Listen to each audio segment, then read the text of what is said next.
Ew, tapping in real quick for this UFC 303. Alex Pereira versus Jiri Prochazka 2, the second go round. Will we be in store for a rubber match, or will Alex Pereira go ahead and dead this rivalry next Saturday? We gonna have to find out, man. This right here is the full card breakdown and predictions. We gonna go ahead and dive into it, man. Not necessarily sure what the lineup's gonna be come next week, as the shit has shifted a couple times already on me. You know what I mean? But the last lineup I saw, the most recent lineup on Tapology, went like this, man. So this is how we gonna kick it off with Ricky versus Vinicius, man. You know what I mean? I'm rocking with Ricky all day, man. His body of work, you know, the level of opposition this young man's been up against, what he's been able to accomplish inside the octagon. You understand what I'm saying to you? Even when he wasn't supposed to get the job done. I like Ricky Simone, man. I like his body of work. You know what I'm saying? He's very well-rounded. He's solid everywhere. And I'm not taking anything away from Vinicius, man. I like what I've seen from Vinicius so far as well. With that being said, I do not rank him as highly as I rank a Ricky Simone. He would have to pass this test and, you know, prove something to me for me to ever pick him against Ricky. You understand what I'm saying to you? It's just, Ricky's very consistent with his body of work. You understand what I'm saying to you? And he's very fucking dangerous, man. You can't sleep on this young man in any fucking department. He can finish the fight via KO, via submission, via decision. He can 30-27 you.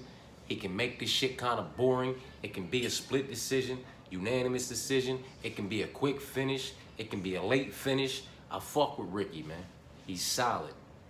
And again, it's with all due respect to Vinicius, man. His level of opposition that he's been up against as of yet, and his resume. You know what I mean? I'm not shitting on the young man. I'm just rocking with Ricky. Now, the next fight, that's a complete pass for me. You got the boy Los Hernandez, and I don't know how to pronounce old boy that he's fighting, R-E-I. I don't know how to pronounce his first name or his last name properly, so we just gonna call him old boy and leave it at that, because it's a complete pass. You understand what I'm saying to you? He's making his UFC debut. He's another individual off the road to UFC. He's another individual that still has to prove some things to me. And Carlos isn't necessarily the individual he can prove it to me against, in my personal opinion. Orlovsky, the fucking pit bull, my guy, versus Budai, whatever, however you pronounce Martin's last name. I'm on Martin's side, you know what I mean? And I'm an Orlovsky guy. He's a vet. He's an OG. You understand what I'm saying to you? I've been rocking with him from the beginning, you know, banging out with the motherfucking Tim Silva, you know what I mean? And all those good matchups back in the day when old boy still had the furry chest and the long hair and wore the motherfucking, you know, the mouth guard. Like, I've been fucking with Orlovsky for a minute, man. From the motherfucking beginning, you know. And he's solid. He's solid everywhere. He's still got power. That pop is still in his shots. The speed's not there. You know what I mean? You know, the agility, the movement, the ability to do things that he used to be able to do and create situations on the feet, that's not there anymore. You know what I mean? And one thing about Martin is he's very consistent with the body of work that he puts out. You understand what I'm saying to you? And I just feel like, you know, he's going to beat Orlovsky via unanimous or split decision. Heavyweight MMA, anything can happen on any given day, but I'm gonna rock with the boy Budai, however you pronounce his name, to get it via unanimous decision. Now Waterson, Michelle Waterson Gomez, it's always just gonna be Waterson to me, you know what I'm saying, versus Jillian Robertson. I'm gonna rock with Robertson, man. You know what I mean? I'm gonna rock with Jillian, right? You know, it's women's MMA. I'm not, you know, highly invested into this match. It will be in a prelim parlay. It will be in a haymaker parlay. You understand what I'm saying to you? But it won't be in any main parlays. You know what I mean? And with that being said, it's a prelim haymaker parlay, not just my regular prelim parlay. You know what I mean? But I will be fucking with this fight somewhat. I do like Robertson to go ahead and get it done via unanimous decision, 2 rounds to 1, and I wouldn't be surprised if she got this one done inside the distance via submission. You understand what I'm saying to you? And that's with all due respect to Michelle Waterson Gomez, the karate hottie, you know what I mean? I've been on her since her run took off, you know what I mean? And I don't have a whole lot bad to say about her, but her run's been done for a while now. You understand what I'm saying to you? Where Robertson is still just, you know, coming in too. Like, Robertson's best days, Jillian's best days are still ahead of her, in my personal opinion, where Waterson's best days are far behind her. You know what I'm saying? She is now, you know, very much Rafael dos Santos, Neil Magny-esque kind of gatekeeper, you know. Let's see how you perform against this one to see what we're going to do with you moving forward. And in my personal opinion, this is really just kind of like a filler fight, man, because, you know, where they're just, you know, I don't know how many fights Michelle Waterson has left on her contract. You understand what I'm saying, too? Like, this is a filler fight, man. You know what I mean? There's really no reason for this fight, man. You know what I mean? In my personal opinion, other than the fact that Waterson might only have a fucking couple fights left on her motherfucking record and Robertson needed a fight. You feel me? Because, as I said, Waterson's best days are far behind her, and she's a card filler, man. They gonna keep her around. You know, they like her. They like her whole, everything that comes with her. You understand what I'm saying, too? And she's the mom now, the mother and all that and everything. They wasn't gonna cut her being a brand new mother. You understand what I'm saying to you? And it's the, you know, it's the women's division here. She's been around for a minute, you know what I mean? So she's been in there with the best of them, you know what I'm saying? So I can dig it, but I just feel like it's a card filling spot, you know what I mean? And Michelle Waterson's a card filler, you know what I mean? Jillian's best days are, you know, they're still ahead of her, man. She's got a solid all-around game, and I think she's just going to beat Michelle to the punch absolutely everywhere. You understand what I'm saying to you? I think she's going to be faster than her on the feet. And I know Michelle hottie, she's the karate hottie. You know, I mean, you know, Michelle, she's the karate hottie, and she's got her little snap kicks and this, that, and third. But, you know, this ain't back then, man. You know what I mean? Jillian's going to be quicker to the punch. You know, she's going to lock up and secure her takedowns. And she's going to be hunting for them submissions, man. And I honestly see her securing one and getting this one done inside the distance. Took too long on that already. You know what I mean? Ricky Simone's the pick. We skipping that Los versus old boy who's making his UFC debut from the road to the UFC. Budai's the pick against Orlovsky. And we taking Jillian against Michelle. Now it's Peyton versus Yanez, and it's a no-brainer for me. It's Peyton. You understand what I'm saying to you? I don't like anything about the boy Yanez. I don't really know how to say his last name. You understand what I'm saying to you? I'm not going to butcher it. I'm not going to sit here and say with all due respect, I don't want to butcher it either, because I don't have any respect for this man's body of work. His resume, nothing stands out to me. Nothing that he's been able to produce inside of any cage, you know what I mean? Let alone the octagon, has moved me in any way, shape, form, or fashion from my original stance on this young man. And that was, he does not belong here. But on the other side of things, Peyton got some actual fucking talent, and he's gonna go somewhere. He's got, you know, he's got a high ceiling, where Yanez, he just doesn't have a ceiling in the UFC, in my personal opinion. He does not belong here, and hopefully after this Peyton fight, he'll be one step closer to the door, if not both feet the fuck out. You know what I mean? That's just that with that. Ain't a whole lot to talk about. Charles Jourdain versus the boy Json, the boy Silva. I'm rocking with Jourdain, man. I'm rocking with Jourdain. He's been in there with a higher level of opposition, man, and he's not to be slept on. He's not to be slept. He's solid everywhere. He got a good game. He's got a well-rounded game. You understand what I'm saying to you? He is not to be slept on anywhere. And I'm not saying he's going to run away with this 30-27 across the board, but if it goes to the cards, it's unanimous decision, and I could see the boy Air Jourdain getting it done inside a distance. You understand what I'm saying to you? So I'm rocking with Jourdain. That's the pick. We got a couple OGs, man, a couple vets, you know what I mean? And I'm happy to see this fight. I'm actually excited for this fight, man. We got the boy Cub Swanson versus Andre Philly. it's going to be a good fight, man. It's going to be a good fight. And I know Philly probably got a little bit of a youth advantage and whatnot over Cub. You understand what I'm saying to you? But Cub's solid, man. Cub is solid. Absolutely anywhere the fucking fight goes. You understand what I'm saying to you? And in this matchup right here in 2024, I absolutely love Cub in this spot, man. You know what I mean? And again, I'm not saying he's going to run away with this one, but I could see him getting it done inside the distance. I could see him clipping him. I could see him submitting him. You know, I could see him grinding him out to a decision and just getting it, 2 rounds to 1. And there might be a 30-27 in there somewhere. Cub ain't no fucking joke. And this with all due respect to Andre Philly. I'm not taking anything away from Andre Philly. I'm just saying right now, in 2024, in the days that we're in right now, I love Cub in this matchup. And it's a bad stylistic matchup for Andre Philly, man. He's taking a loss, man. Joe, the boy Pfeiffer, versus Mark, Andre Barriou. That's how you say his name. Body Bags. This is a bounce back spot for Body Bags, in my personal opinion. You understand what I'm saying to you? Because with all due respect to Mark, you know what I mean? Not taking anything away from him. He's solid. He's solid. He's not really great anywhere, but he's solid. The same can, said about Joe. He's solid. You know what I mean? He does excel in certain areas more so than others, but that can be said about just about anybody. You understand what I'm saying too? But this matchup right here, this is a bounce back. This is a good, very good stylistic matchup for Joe Pfeiffer, for Body Bags to go ahead and, possibly add another body bag to the motherfucking resume. You know what I mean? He might get this one done inside the distance via submission. You know what I mean? Club and sub or ground and pound from the top. He's going to be able to implement his game. He is going to be able to implement his game.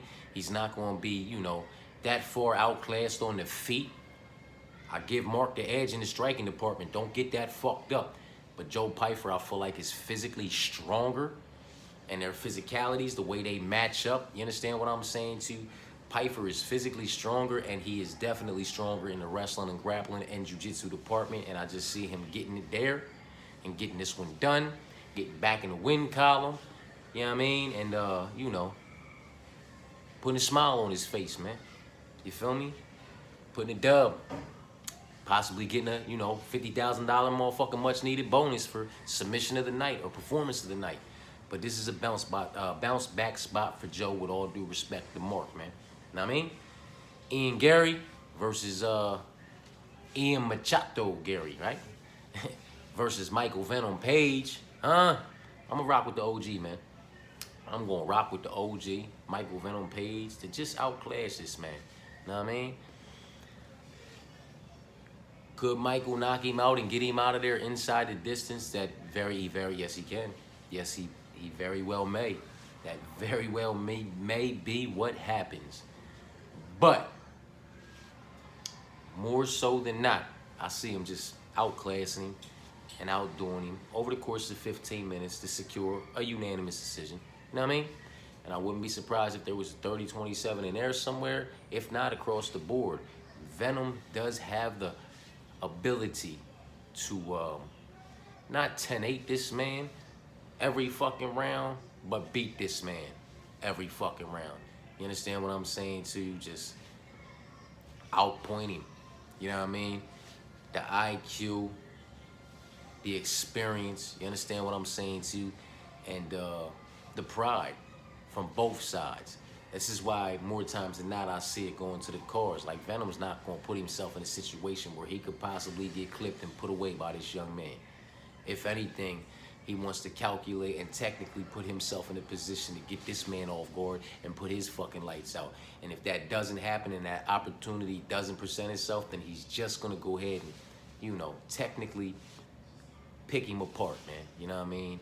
And maybe not by a huge margin as far as strikes landed, but, it'll be a unanimous decision. It'll be clear, you know what I'm saying? And with that being said, Venom could always lock up and secure a takedown, too, if he wanted to, on Ian Gary, in my personal opinion, man. I just like him in this matchup, man. You know what I mean? Moving on. Mora, Bueno, Silva versus Macy, Json. Not sure if I'm saying any of that right. You feel me? Other than Macy. So I'm rocking with Macy. Know what I mean? I think they both 32 or something like that. Either way, they both around the same age, if not the same age. You understand what I'm saying to you?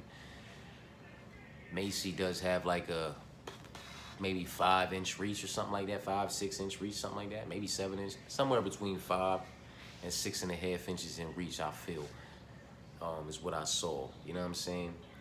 To her advantage, the heights to her advantage. It'll work all to her striking game, her kicking. You know what I mean? And you know, it's women's MMA. Again, I don't really want a whole lot to do with it. You feel what I'm saying to you? But I ain't gonna skip over it as far as the pick's concerned, because you know, I'm gonna rock with Macy, man. I'm gonna rock with Macy to get this one done via split decision. Both these women are gonna have their names read off. Only one of them's gonna have their arm raised, and that's gonna be Macy. I'm siding with Macy to make that happen. The boy Anthony Lionheart Smith against motherfucking Roman Dolidze. I'm taking Lionheart, man. You know what I mean? And he might make this fight boring. You know what I mean? He might make this fight real boring. It's that. I let that shit go out for a grip, too. It's that Durban skunk. It's that Durban poison mixed with skunk #1. Grown by Alternative Solutions. I get it from down Tacoma Wellness Center when I be down DC. You dig me? You can't find you can't find better quality or production, you know what I mean, of buds when it comes to motherfucking Alternative Solutions, in my personal opinion, man. Everything they got smacked too. Lionheart, man, you know, the experience is undeniably on his side.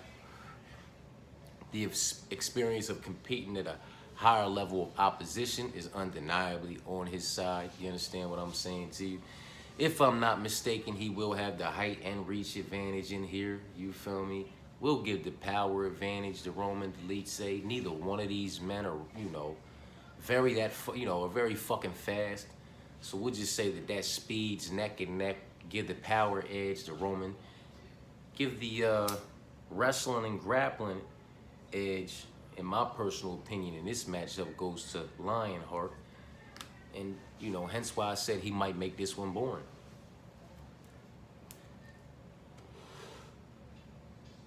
I don't think he's outmatched or defeated in the striking department when it comes to Roman Dolidze. Just power.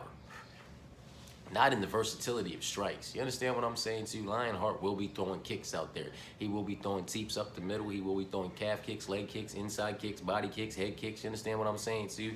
He will be throwing his motherfucking, you know, just a more diverse arsenal of strikes, man. You know what I mean? Where Roman's just gonna kind of be there, picking his shots. He's not dumb by any means. Both of these men possess a fight IQ. One might want to say that Dolidze's is a little bit better than Lionheart's because he's put himself in some fucked up positions. But, you know, I'm not saying it's a resurgence for the young man at his old age. You understand what I'm saying to you? But these aren't the motherfuckers, you know. He's had a couple fucked up setbacks that I don't necessarily feel like he should have had, man. I don't know what he was going through in his personal life and his mental, you know what I mean? I don't know what was going on. I feel like that's behind him now, though. And, you know, Roman Dolidze's of this division, Anthony Smith can beat. Just like he beat old boy the last time that was coming in as a heavy favorite, like minus 600, 700 favorite against him. He got him the fuck up out of there ASAP. Roman Dolidze's levels above that young man, but still not on the level of an Anthony Lionheart Smith when Anthony Lionheart Smith shows up. You understand what I'm saying to you? When Anthony Lionheart Smith shows up, and I feel like he's going to be showing up on Saturday for UFC 303, he could prove to be a fucking problem for absolutely anybody, you know what I mean? Competitive on the feet. The power edge goes to Dolidze. That's it. But the reach, I believe, goes to Anthony Smith. You understand what I'm saying to you? The wrestling and grappling goes to Anthony Smith, and I feel like that's what he's going to use, his all-around game, to secure this victory. And I wouldn't be surprised if Anthony Smith secured another submission on Roman Dolidze, man. But at the bare minimum, I got him beating him by unanimous decision. Smith's the pick, man. Brian versus Diego. This is another one, man. Like, I'm rocking with Brian because Brian beats the Diegos. You feel what I'm saying to you? He's not a Max Holloway or Alexander Volkanovski. You understand what I'm saying? Like, the motherfuckers that get him up out of it. And I know he had a loss to the boy Jiri, but he went and got that one back. You know what I mean? Because he should have never had that one. You feel me? Shit happens in motherfuckers' personal lives. They go through things. They ain't they self. Everybody doesn't show up. It's not everybody's best night every night. You know what I mean? So you gotta give motherfuckers a little bit of leniency, man. You know what I mean? A little bit of fucking leniency, man. Cause while a motherfucker might have fucked up your parlay, a motherfucker's life might really be fucked up. You feel what I'm saying to you? And you don't know what type of financial situation a motherfucker might be in, what that not getting that win money did to that motherfucker. You feel me? So like, while we get mad at these motherfuckers for fucking up a leg on our parlay or something, man, you know what I mean? Sometimes we gotta take into consideration what these what these young motherfuckers might be going through in their own personal life, man. You know every day ain't the best day for you, man. You know what I mean? With that being said, Brian Ortega beats the Diego Lopez's all day, in my personal opinion, man. And that's with all due respect to Diego Lopez and what he's been able to accomplish, you know what I mean, as of yet inside the UFC and in his mixed martial arts career. You know what I'm saying? But I'm more so impressed with the Brian Ortega side. I know what Brian Ortega is capable of. And I believe, this young man's best days are still in front of him. With that being said, Brian's the pick. On to the main event. We got Alex versus Jiri, part 2. Are we gonna be in for a rubber match? Who the fuck knows? That's why I have absolutely no pick, and I'm advising nobody to bet on this fight, man. Let your night end with Brian Ortega and Diego Lopez. You understand what I'm saying to you? Let it start with Ricky and Vinicius and let it end with Brian and Diego, man. You know what I mean? Fuck this fight from a betting or a picking perspective. Just watch this motherfucker and enjoy it for the great fight that it's gonna be. You know what I mean? Because one thing we know to be true, one thing that's a fact, both of these young men can get knocked the fuck out, because both of these young men have been knocked the fuck out. You understand what I'm saying to you? Another thing that we know that is a fucking fact, both of these young men have the ability of knocking another man unconscious with one shot if landed clean. Pretty much regardless of who that other man may be. You understand what I'm saying to you? This is a dangerous fight, man, for all kinds of reasons. Alex taking it for the reasons that he's taking it, the notice that he took it on, and just everything. Jiri's ready for this one, you know what I'm saying? He's really ready for this, hungry, you know what I mean? And you know what I say about the boy Jiri. Same shit I said when he was fighting the boy Alexander Ratchik or whatever his name is again, He puts people into fights that they might not necessarily want to be in, you know what I mean? And when them, when that gunfire starts going off and them gunshots start going from both sides, man, more times than not, it's the other motherfucker that gets clipped and, knocked unconscious, because this motherfucker is very awkward. And I don't know if he's just awkward or really that fucking creative when it comes to creating these situations that look just so awkward on the feet, but end in his favor, kind of Johnny Walker-esque, you know what I mean? The way he can do that. But just, in my personal opinion, with more power, you feel me? Jiri's way more dangerous than a Johnny Walker, you know what I'm saying? But awkward, creative, which one is it? Who the fuck really knows? Only them, you know what I'm saying? Only them. Dangerous, man. Dangerous. Caution. Tape up everywhere. So my night will already be over, man. And with that being said, hopefully the bag will already be secured. prelim parlays, main card parlays, whole card parlays, all that shit will be done one way or the other. You know, win, lose, or draw, come the main event. Because I just want to enjoy it, man, with no extra shit added. Just want to watch it, because it's going to be fucking magnificent for as long as it lasts. You understand what I'm saying to you? So we rocking with Ricky versus Vinicius. We leaving Los versus Old Boy that's making his UFC debut off the road to the UFC. We're leaving that one the fuck alone. We rocking with Budai over my guy Orlowski. We rocking with Jillian over Michelle. We rocking with Peyton over Yanis. And we rocking with Charles over the boy Silva. We rocking with Cub over Philly. We rocking with Joe for that bounce back spot to shine in over Mark. We rocking with Venom over Machado. We rocking with Macy over Bueno Silva. We rocking with Silva. We rocking with the Lionheart over Delitse. We rocking with Ortega over Lopez. And we leaving that motherfucking main event alone, man. You know what I mean? That's that with that. I'll tap back in later on with, you know, quick picks and all that. Get this shit out the way. And, yeah, man. That way motherfuckers can go ahead and parlay some of this shit up, man. Fucking Sunday morning type shit. You know what I mean? Catch these motherfucking money lines, man. Yeah, that's that with that. That's that with that for what it's worth. You know what I mean? Appreciate y'all for tapping in, man. That's UFC 303, full card breakdown and predictions. Alex versus Jiri, part 2. Will there be a rubber match? Will we get a part 3? Or is Alex gonna end that shit on Saturday, man? We're gonna find out.